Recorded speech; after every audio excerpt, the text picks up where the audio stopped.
Some belated thoughts on last night's Errol Spence-Danny Garcia bout. The fight pretty much went as most experts anticipated, providing that Spence was fully recovered from his car accident. They weren't forthcoming as to the full extent of his injuries, but he looked good as new.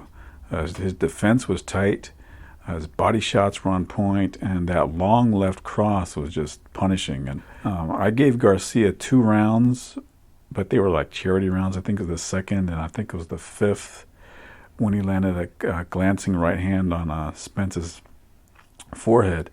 I don't see how this fight could have been 116, 112, as I think 2 of the judges had it. The fight was pretty much over by the 3rd round. The pattern was established, and you're watching a repetitive fight when you're listening to the announcers. When the announcers are bickering and their arguing is becoming more interesting than the fight itself. As Brian Kenny and Joe Goosen kept going at it. I thought all of Goosen's comments were honest and straightforward. He's like Teddy Atlas without the psychology. Goosen noted that coming forward and mixing it up with Spence was totally against the character and style of Garcia.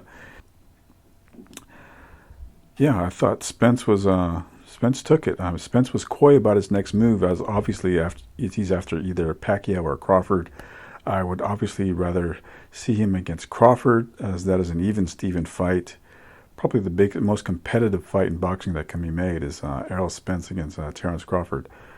It's a huge loss for Danny Garcia. He simply cannot turn the trick against top guys. His fights against Porter and Thurman were reasonably close, but this was a one-sided thumping. And I think Sean Porter mentioned that Garcia should consider a rise in weight. But Garcia is a relatively average-sized welterweight. And I see most of the fighters in the junior middleweight division as just being too big and strong for him. Fighting Jermell Charlo would be suicide. And even facing off against lesser-skilled fighters like Jarrett Hurd or Brian Castano, I don't think that would go well for Danny Garcia. So, if anything, he'd be better served to either wait out the reins of Crawford or Spence and wait for them to move up, or go back down to junior welterweight, but that's probably just an impossibility, and I don't see how that would be feasible for him at this stage in his career. So we will most likely look back at Danny Garcia as the hard luck welterweight of this era, and it's kind of a shame because he's a pretty good fighter. Has the best left hook in boxing, but best counter left hook in boxing, but with just no use against the defense and activity of Errol Spence Jr.